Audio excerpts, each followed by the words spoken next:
वर्षा बहार सबके मन को लुभा रही है, नभ में छटा अनूठी घन घोर छा रही है। बिजली चमक रही है, बादल गरज रहे हैं, पानी बरस रहा है, झरने भी ये बहे हैं।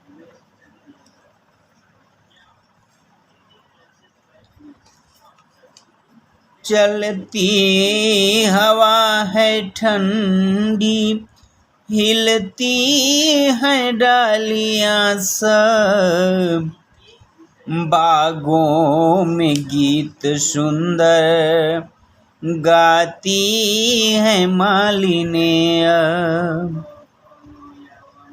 तालों में जीव जलचर अति है प्रसन्न होते, फिरते लखों पपीहे हैं ग्रीष्म ताप खोते। करते हैं नृत्य वन में, देखो ये मोर सारे,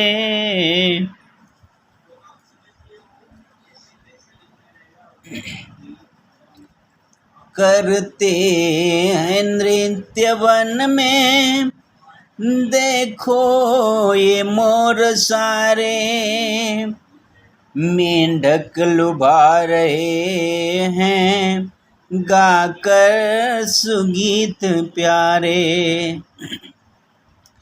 खिलता गुलाब कैसा सौरभ उड़ा रहा है, बागों में खूब सुख से आमोद छा रहा है।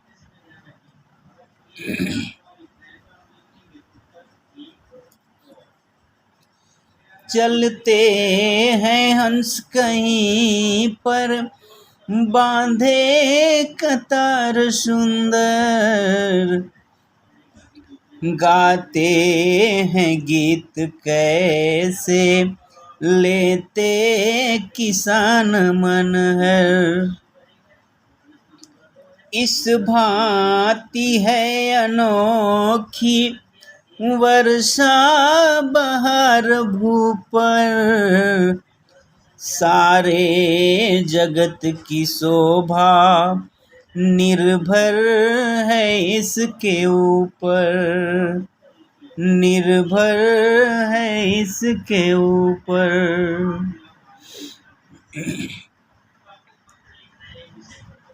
जी हाँ, चलिए अब हम लोग जो है इस कविता का भावार्थ और महत्वपूर्ण प्रश्न उत्तर देखेंगे जो आपको परीक्षा में पूछे जा सकते हैं। पहली बात तो ये है कि पूछा जा सकता है कि वर्षा बहार कविता के कवि कौन हैं, तो आपको क्या बताना है, मुकुटधर पांडे जी। वर्षा बहार कविता के कवि कौन हैं, मुकुटधर पांडे जी। अब आगे देखिए, इसका मैं शब्दार्थ, भावार्थ, प्रश्न और उनका उत्तर बताते चलूँगा बहुत कम समय में। थोड़ी सी बात आप जान लीजिए। वर्षा बहार सबके मन को लुभा रही है। सबके मन को कौन लुभा रही है, वर्षा बहार। वर्षा बहार का मतलब है बरसात की शोभा। तो बरसात की शोभा जो है सभी के मन को लुभा रही है। लुभाने का मतलब होता है ललचा रही है, सभी के मन को अपनी ओर आकर्षित कर ले रही है, अट्रैक्ट कर ले रही है। नभ में छटा अनूठी घनघोर छा रही है। नभ का अर्थ है आसमान, छटा मतलब होता है सुंदरता, अनूठी का अर्थ होता है विशेष रूप से, अनोखा। तो आसमान में अनोखे तरीके से बादल की छटा जो है छाई हुई है, जिसके कारण आसमान बहुत सुंदर लग रहा है। यानी आसमान में बादलों के छा जाने से आसमान बहुत ही सुंदर लग रहा है। घनघोर छा रही है, घनघोर घटा के छा जाने से आसमान का रंग जो है बहुत ही निराला है। आसमान की सुंदरता बहुत ही विशेष लग रही है। अब देखिए, आपको नभ का पर्यायवाची शब्द पूछा जा सकता है, वर्षा का पर्यायवाची शब्द पूछा जाएगा।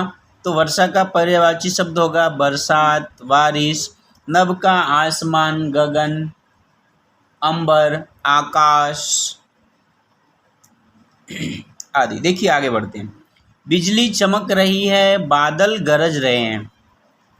पूछा जाएगा आपको रेफरेंस कुछ पंक्तियां दे करके कि कौन चमक रही है और कौन गरज रहे हैं। तो बिजली चमक रही है और बादल गरज रहे हैं।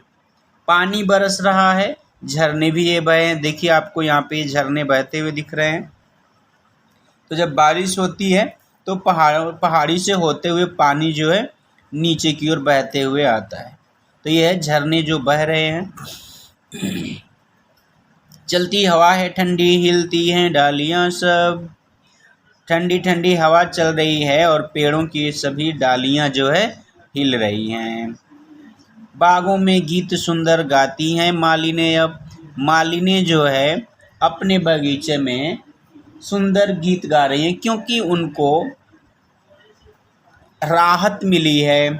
क्यों राहत मिली है? बारिश हो गई है, उन्हें अब पौधों में पानी देने की ज़रूरत नहीं होगी और उनके पौधे खूब बड़े होंगे, बाग में हरियाली रहेगी, इसलिए ये लोग खुशी की गीत गा रही हैं। आपको हवा का पर्यायवाची शब्द पूछा जा सकता है, बिजली का पर्यायवाची शब्द पूछा जा सकता है, बादल का पर्यायवाची शब्द पूछा जा सकता है। तो ये सारा आपको याद करना रहेगा और आपसे पूछा जाए तो आपको उसे लिखना रहेगा। आगे, तालों में जीव जलचर अति हैं प्रसन्न होते। तो कौन अति प्रसन्न होते हैं? तो जीव जलचर। कहाँ के? तालों के, यानी तालाब में जो जीव जलचर हैं, यहाँ पे आप देख रहे हैं, ये बड़े ही प्रसन्न होते हैं, क्योंकि गर्मी के समय में पानी का जो स्तर होता है, यानी जो वाटर लेवल होता है, बहुत कम हो जाता है, सूख गया होता है। उस समय बारिश होती है तो जीव जलचर जो है बड़े प्रसन्न होते हैं, क्योंकि अब लगता है कि उनको जीवन दान मिल गया, उनकी जान बच जाएगी, क्योंकि पानी भर जाता है तालाब में।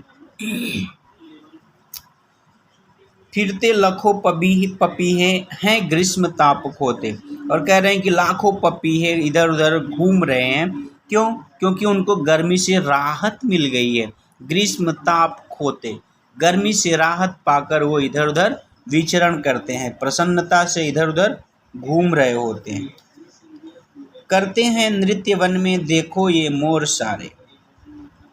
करेंगे, देखिए मोर जो है वन में नृत्य कर रहे हैं, यानी नाच रहे हैं। कौन? मोर। कहाँ नाच रहे हैं? वन में। आपसे पूछा जा सकता है कि वन में कौन नाच रहे हैं? तो मोर नाच रहे हैं। आपको पूरा उत्तर देना रहता है। अगर पूछा जाए कि इस पंक्ति में कौन कहाँ नाच रहा है, तो आपको उत्तर देना होगा इस पंक्ति में मोर वन में नृत्य यानी नाच रहा है या रहे हैं। मेढक लुभा रहा है। देखो, मेढक लुभा रहे हैं गाकर सुगीत प्यारे, बहुवचन में दिया हुआ है। मेढक जो है सुंदर गीत गा करके सभी के मन को लुभा रहे हैं, ललचा रहे हैं।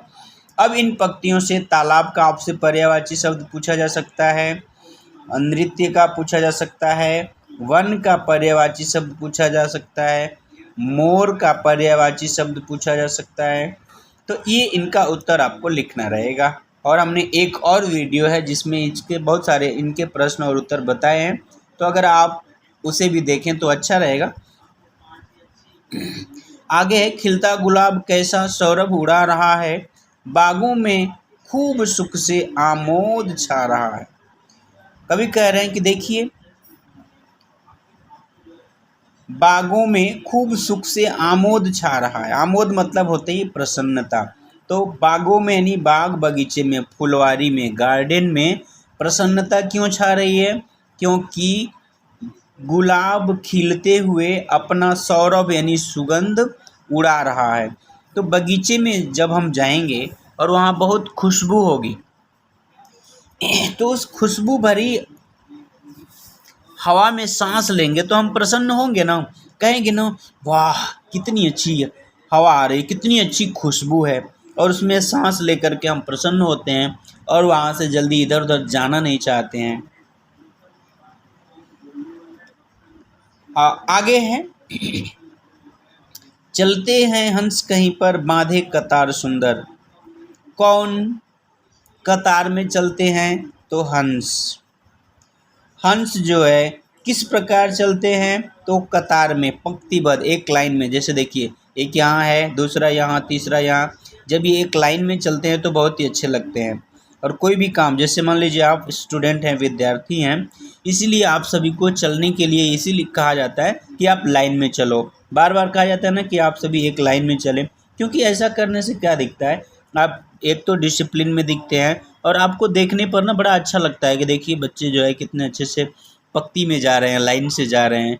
तो अगर आप लाइन से चलते हुए जा रहे हैं तो अचानक जो है ना किसी के भी मन में आपके प्रति सद्भावना आती है कि बड़े ही अच्छे बच्चे हैं जो देखिए एकदम लाइन से चल रहे हैं।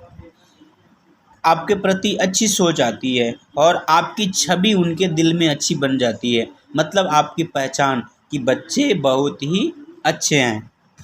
तो ध्यान रखिए, आप अच्छे बनने की ही कोशिश करिए। बहुत से बच्चे कहने के बाद भी ना इधर उधर भागने लगते हैं, जो बहुत ही बुरा लगता है।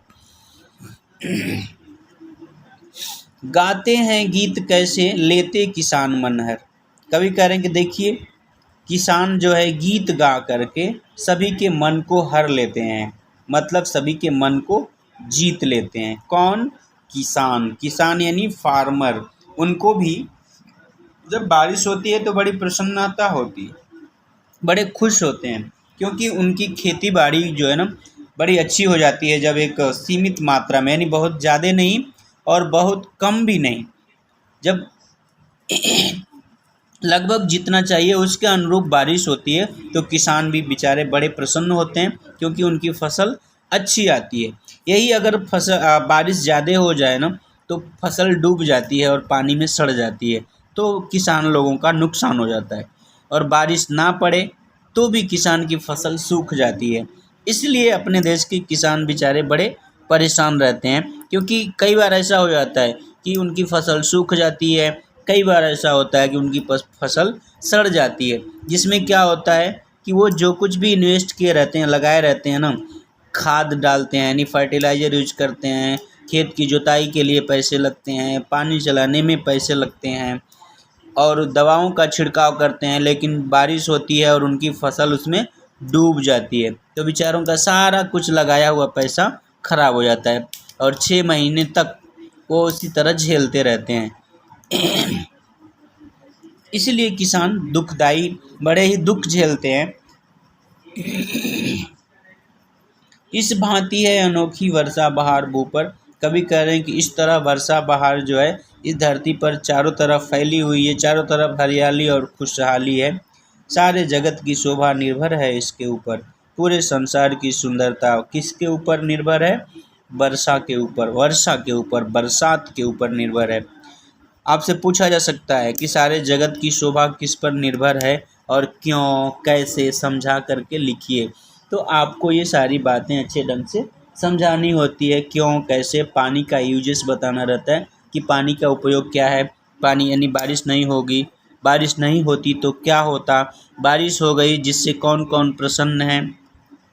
आपसे इस पाठ से पूछा जाएगा कि वर्षा को बहार बनाने में कौन कौन अपना योगदान दे रहे हैं। तो आपने देखे हैं बहुत से जीव जंतुओं का नाम इस कविता में लिया गया है, अब उनका नाम जरूर लिखिएगा, आपको पूरा का पूरा अंक मिलेगा। ध्यान रखिए, आप परीक्षा की तैयारी अच्छे से करिए।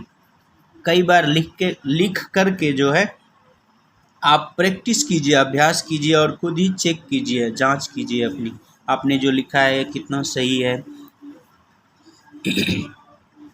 और अपना काम खुद कीजिए। कई सारे बच्चे ना खुद नहीं लिखते हैं, अपना काम बड़े भाई बहन या मम्मी से लिखवा लेते हैं, माता जी से लिखवा लेते हैं।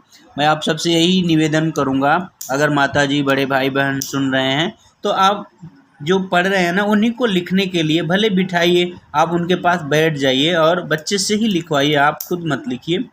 क्योंकि जब बच्चा लिखेगा तभी तो बच्चा सीखेगा। अगर आप लिख देते हैं तो बच्चा क्या सीखेगा? बच्चे का काम अगर भाई बहन या मम्मी पापा कर देते हैं तो बच्चा आलसी बनेगा और वो काम चोर हो जाएगा। बार बार ऐसा ही आपसे जो है ना ऐसा वो माहौल क्रिएट करेगा, बच्चा रोने लगेगा, खूब मतलब तरह तरह के नखरे करने लगेगा, जिसके कारण आपको दया आएगी और आप कहेंगे चलो मैं ही लिख दे रहे हैं, मैं ही लिख देती हूँ, मैं ही कर देता हूँ। जबकि इससे क्या होगा, आपका बच्चा और कमज़ोर होगा और कमज़ोर होगा और आप पर वो आधारित होने लगेगा।